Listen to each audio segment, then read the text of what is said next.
정부가 제3차 저출산 고령 사회 기본계획 시안을 발표했지만 과거 대책의 재방송이라는 비판이 일고 있습니다. 이번 기본계획의 문제점은 무엇인지 최영일 시사평론가와 함께 짚어보겠습니다. 어서 오십시오. 안녕하세요. 자, 눈에 띄는 정책이 있네요. 국가가 처녀 총각 단체 미팅을 주선한다 이런 내용도 포함돼 있어서 야당에서는 당장 이거 개그 콘서트 아니냐 이런 비판도 있는 것 같은데 아무튼 비판의 목소리가 조금씩 나오는 것 같습니다. 그렇습니다. 이게 3차가 됐는데 이게 사실은 나머지 내용은 비슷해요. 결혼하면 신혼부부들에게 뭐 전세 대출을 좀 확대해주겠다. 기존에 이제 50%에서 70%까지 이제 상향하겠다. 어쨌든 예산은 더 들어가는 일들입니다.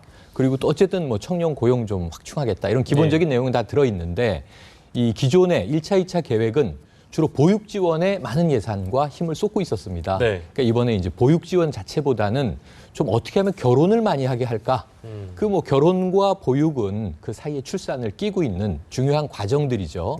약간의 중심축이 이동한 것 같은데 지금 정부 당국도 좀 당혹해하고 있는 것이 아까 말씀하신 대로 야당의 공세 등 처녀 총각을 좀 지자체 중심으로 해서 공공기관, 기업체들이 참여해서 맞선을 주선하겠다 하는 내용이 들어 있었는데 이런 게 좀 이제 얼핏 보면 너무 이벤트성이 강하죠. 그래서 질타를 받다 보니까 지금 이제 젊은이들이 맞선, 뭐 소개팅을 못해서 결혼을 안 하는 것이 아니다.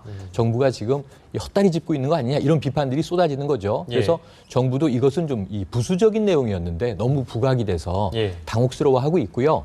이 때문에 지금 내일 21일에 당정 협의가 있는데 이번에 이제 발표된 기본계획 관련해서 실효성이 있는 대책을 좀 어떻게 보완할 것인가 하는 이야기들을 심도 깊게 나눌 것 같고요. 맞선 문제 같은 것은 조금 이제 우선 가라앉게 될 것 같습니다. 또 결혼을 하려면 주택 마련이 문제이기 때문에 정부가 좀 주거비 지원을 하겠다, 대출안으로 올려주겠다 이렇게 이야기를 했지만 막상 젊은 층들은 전셋집 찾기도 어려운데 대출금 늘려서 뭐하나 뭐 이런 이야기를 한다면서요. 2030이 냉담한 반응을 보이고 있어요. 그게 말씀하신 대로 우선 지금 전세 대란입니다. 그러니까 원하는 자신의 직장에서 좀 가깝고 신혼생활에 쾌적하고 편리한 전셋집을 찾기는 아주 하늘의 별따기고요. 막대한 돈이 들어가는데 그나마 대출을 조금 더 해줄 테니 그 기준이 기존의 수도권 내에 1억에서 한 1억 2천. 그럼 지방 도시들은 한 뭐 8천에서 9천 요 정도거든요. 근데 생각을 해보세요. 20대, 30대 어찌 보면 사회 직장생으로도 몇 년 차 되지 않은 초년생들이 결혼을 하려고 하는데 이 사람들은 이미 빚을 지고 있어요. 학자금 대출을 가지고 지금 평생 몇 년 동안 초기에 이 빚을 갚아야 대학 학비를 그야말로 이제 우리가 금수저 이야기 많이 하지 않습니까? 금수저, 흑수저. 부모님의 지원에 의해서 공부한 친구들이 아니면 다 자기가 융자로 공부를 했단 말이죠. 이걸 갚고 있는 상황에 결혼을 하려니 또 빚을 져라. 결국은 이게 이 젊은이들이 느끼기에는 지원이라기보다는 부채가 늘어나는 어찌 보면 신혼 초기부터 가계부채가 이제 늘어나는 그런 상황이어서 달가울 것은 아니고요. 획기적인 상황은 아니고 이런 문제들을 계속 이제 고민하다 보니 우리가 3포 세대, 5포 세대 이야기 하지 않습니까? 그럼 이제 연애도 포기, 결혼도 포기, 그러니까 출산도 포기 이런 식으로 이제 가고 있는 상황에서 근본적인 대책은 아니다. 그러니까 예를 들면 단기적인 이벤트로는 정부가 무엇이든 못하겠습니까? 뭐든지 해야 되는 상황인데 지금 잘 보시면 이게 3차 저출산 고령화 사회에 대한 기본 대책이거든요. 그러니까 기본 대책은 중장기 대책이어야 하는데 핵심 내용은 빠져 있고 좀 너무 이 부수적인 내용으로만 나열돼 있다. 그러다 보니까 말씀하신 대로 이게 좀 헛다리를 짚은 것 아니냐, 또는 이제 제대로 핵심 쟁점을 지금 이해 못한 것 아니냐, 또는 백화점식 나열 아니냐, 좀 전문가들과 이 해당 세대로부터 많이 좀 비난을 받고 있는 게 사실이죠. 보건복지부 관계자가요. 출산율 올리는 방법을 알아낸 사람은 노벨상 받을 거다 이런 얘기를 했다고 하네요. 뭐 그만큼 답답하다는 얘기니까요. 근데 이제 저출산에 그러면 근본적인 이유가 있다면 어떤 게 있을까요? 근본적인 이유는 젊은 세대 자체도 지금 줄고 있습니다만 그리고 노령 인구, 노인 인구가 늘고 있습니다만 인구 분포 자체가 지금 뒤집어지고 있는 상황에서 젊은 층들이 어찌 보면은 일하고 싶은데 직장은 못 찾고 그다음에 안정적인 직장이 없기 때문에 가정을 꾸리는 것을 기피하고 부담스럽죠. 나 혼자 버티기도 힘든 상황이다. 이 독자 생존하자 이런 상황에서 사실 가정을 꾸린다는 게 큰 용기인 거죠. 우리가 살아가면서 보면 정말 아이들도 이제 출산하고 그런 보육비 살아간 선배들 부모님 세대를 보면서 그게 얼마나 무거운 것이라는 걸 아는데 네. 그럼에도 불구하고 과거에는 관습적인 책무이기 때문에 뭐 나이가 되면 했거나 네. 아니면 그 다음에는 사회에 저희 세대만 해도 일자리가 많았기 때문에 네. 자 직장 뭐 5년 차 되고 7년 차 되고 대리 달고 과장 달고 그럼 내가 이제 가정을 꾸려야지 하는 생각이 자연스러웠는데 네. 지금은 30대 40대가 돼도 고용 불안정이다. 언제 내가 다시 이제 길에 나앉을지도 모른다 하는 상황에서 네. 정말 가족을 꾸린다는 건 큰 부담일 수밖에 없지 않습니까? 네. 그러니까 이런 현실적인 문제로 결국은 젊은이들이 결혼을 기피하다 보니 네. 출산율은 자연히 낮아지는 거죠. 그래서 이 문제 아까 이 보건복지부 당국자가 그런 말 했습니다. 예. 이 출산율 높이면 노벨상 탈 거다. 예. 그러면 프랑스 정부가 지금 노벨상을 타야 돼요.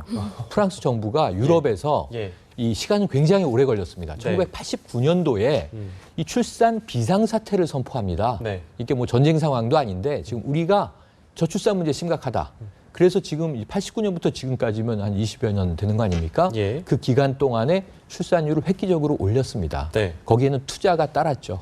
우리나라가 지금 10년간 80조 원 정도를 저출산 문제에 투자했다고 해요. 예. 그게 주로 출산 장려금이라든가 네. 보육비 지원 이런 예. 쪽에 이제 많이 들어갔는데 전혀 지금 출산율은 요지부동일 뿐만 아니라 예. 우리가 이제 가임 여성 1인당 평균 출산율을 합계 출산율 이렇게 부르는데 네. 해마다 떨어지고 있습니다. 지금 아까 리포트에 나왔습니다만 1.21로 예. 최저 수준이거든요. 그러니까 이제 가임 여성 한 명이 한 아이를 이제 간신히 낳는다는 거죠. 네. 인구가 감소하게 돼 있거든요. 예. 근데 지금 프랑스가 거의 이대로 끌어올려서 유럽에선 출산율 1위가 됐어요. 20여 예. 년 동안. 근데 이제 GDP의 3에서 4%를 쏟아부었습니다.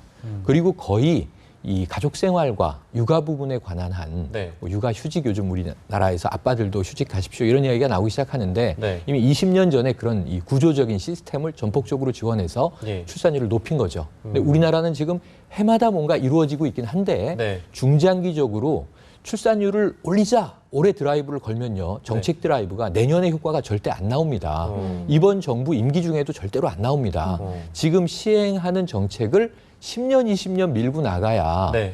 그 한 10년 후에 조금 올라갔나? 네. 20년 후에 좀 올라갔나? 이렇게 봐야 되는 거거든요. 예. 근데 지금 이제 세계적인 석학들은 우리나라 이 저출산 문제가 심각해서 예. 2018년이 대한민국의 인구 절벽이다.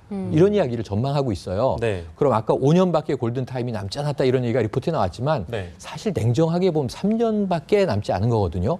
그러면 그 3년 이후에도 가시적인 성과는 나오지 않을 수 있지만 예. 지금 기본 계획 자체가 아까 이야기된 대로 2050년 정도를 바라보고 예. 이 인구 감소 현상을 저지하고 그다음에 많은 젊은이들이 청춘들이 예. 결혼하고 아이를 낳아도 어쨌든 우리가 버틸 수 있겠구나 네. 하는 정도의 이제 사회 기반을 만들어줘야 된단 말이죠. 네. 근데 지금 어찌 보면 청년 일자리 문제가 안 풀리고 있다 보니까 네. 문제인데 이 보건복지부와 지금 여성가족부가 주축으로 네. 이 기본계획을 수립하고 있거든요. 예. 그거는 안 된다라고 하는 것이 전문가 대부분의 판단입니다. 왜냐하면 이게 인구가 절벽을 맞게 되고 저출산 고령화가 되면 우리나라 경제가 심각해집니다라고 우리 언론에서 리포트를 하지만 예. 그렇다면은 경제 당국들은 뭘 하고 있나요? 경제 당국은 기본 계획에 참여 안 하거든요. 지금 사실 기획재정부가 주축이 되거나 예. 혹은 청와대가 이 기본 계획의 수립과 추진의 주축이 되어야 한다. 네. 그래야만 이 국가지 대계 인구 문제의 구조를 바꿀 수 있다. 근데 지금 여성가족부와 복지부에만 이 과제를 떨궈놓고 어떻게든 해보시오. 이건 안 된다고 보는 거고요. 예. 이 프랑스 예를 아까 말씀드렸습니다만 지금 우리나라도 전 정부 당국 부처가 총체적으로 종합계획을 수립하고 예. 경제 부분은 경제 부분, 사회 부분 사회 부분, 고용은 고용, 복지, 여성가족 이런 쪽이 같이 움직여줘야 바뀔 수 있는 거거든요. 그리고 그 기반에는 요즘 느끼시겠지만 젊은이들의 가치관을 바꾸지 않으면 사실 결혼을 강제로 시킬 수는 없잖아요. 그렇죠. 그 많은 정치인들이 애 낳지 않는 여성은 뭐 매국노처럼 아이 낳는 출산이 애국이다 이런 말 하지만 예. 사실 애국하려고 아이 낳는 사람이 어디 있습니까? 다 우리가 민주국가인데 네. 자신의 행복을 위해서 2세를 갖고 3세를 갖고 예. 또 가족을 좀 화목하게 꾸리고자 하는 기반이 여유가 생기면 우리가 사랑도 하고 결혼도 하고 하는 건데 그 빡빡함을 극복시켜주지 못하면서 네. 뭐 어떤 당위적으로 아이를 낳아라. 이거는 좀 굉장히 좀 너무 선전선동 측면에서 네. 요즘에는 먹히지 않는 마케팅이기 때문에 이러한 부분들을 좀 문화적, 관습적 그리고 가치관의 변화를 중장기적으로 선도하고 이끌어야 되는데 네. 어쨌든 젊은이들을 좀 젊은이답게 패기 있게 만들어줄 수 있는 사회 그렇다면 결혼을 뜯어 말려도 하지 않았습니까? 과거에는. 네. 집 나가서 연애하고 결혼하고 아이 낳아서 부모님께 손주들 데리고 그러는 거잖아요. 네. 그래서 그러한 분위기가 좀 인간적으로 살아날 수 있도록 하는 풍토 조성 이런 것들이 중요할 것 같습니다. 전반적인 사회 환경이 개선되어야 할 것 같다라는 생각이 드는데요. 일단 지금 나온 기본 계획에 대해서는 여러 가지 비판이 나오기 때문에 내일 이제 당정이 국회에서 협의회를 열어서 개선 방향을 논의한다고 합니다. 어떤 부분을 좀 중점적으로 건드려야 될까요? 지금 말씀드린 내용이 다 테이블에 올라올 것 같습니다. 과연 보건복지부와 여성가족부 주도의 기본 계획이 온당한가? 조금 더 전폭적으로 정부에서 적어도 부총리급 이상 필요하다면 대통령이 나서야 하는 것 아닌가 하는 이야기도 이게 당정 협의이기 때문에 나올 거고요. 그리고 이제 이 야당으로부터 비판을 받은 이 맞선 문제 이런 것들은 뭐 하면 좋죠. 사실 뭐 안 해야 될 이유는 없습니다. 그런데 적절하게 실효적으로 할 수 있는 이런 것들이 이제 부수적인 세부 지침으로 띄워놓고 가장 중요한 것은 뭐니 해도 고용 문제. 이 고용 문제 해결이 첫 번째다. 그러니까 사실 대출 확대 같은 것도 2차, 3차적인 계획인 거고요. 소득이 있어야 대출도 받는 거죠. 그래서 결국 이런 문제에 좀 가야 되지 않나 하는 거고 해외 석학들의 목소리에 조금 귀를 기울인다면 한국의 저출산 문제 중에 하나를 양성평등으로 들고 있거든요. 그러니까 지금 여성들이 사회적으로 약진하다 보니까 남성들이 역차별을 받는다라는 느낌으로 좀 우월한 여성에 대한 반감이 젊은이들에게 퍼져 있는 게 사실이에요. 근데 그 우월한 엘리트 여성들은 또 잘 나가냐 하면 결국은 경력 단절에 부딪혀서 꺾이게 되는 게 또 현실이에요. 여성은 여성대로 남성은 남성대로 고충들이 다 있고 그다음에 이제 한국 사회가 오랫동안 가부장 문화였는데 가정을 꾸리게 되면 어쨌든 기본적으로 여성들이 원하는 것보다 남편들이 그 역할을 잘 안 하는 게 사실인데 그동안의 핑계는 직장이 힘들어요 이런 거였거든요. 그래서 그런 부분에 있어서는 여성과 똑같이 아빠들에게도 육아휴직을 주자. 지금 그런 풍토로 가고 있기 때문에 서구적인 제도는 우리가 다 끌어들이고 있는 상황입니다. 다만 현장에서 그걸 실효적으로 해야 되는데 이러한 그 아빠에 대한 육아휴직을 안 받아주는 회사는 이제는 이 국가에서 처벌하는 쪽으로 가닥을 잡고 있죠. 이런 이제 실효성 있는 정책들을 좀 강화하기 위한 이 3차 기본 계획에 대한 이제 좀 비난받은 대목들을 급격히 수정하기 위한 내용들이 아마 내일 논의될 것 같고요.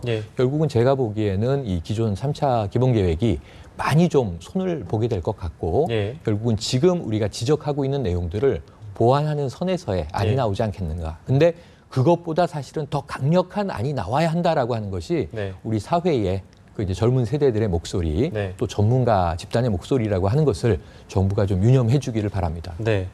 그러니까요. 뭐 첫째 낳는다고 뭐 얼마 주고 둘째 낳는다고 얼마 주고 뭐 원포인트성으로 이렇게 딱 짚고 넘어갈 문제는 아닌 것 같습니다. 종합적으로 좀 포괄적으로 논의가 됐으면 좋겠습니다. 지금까지 최영일 시사평론가였습니다. 고맙습니다. 고맙습니다.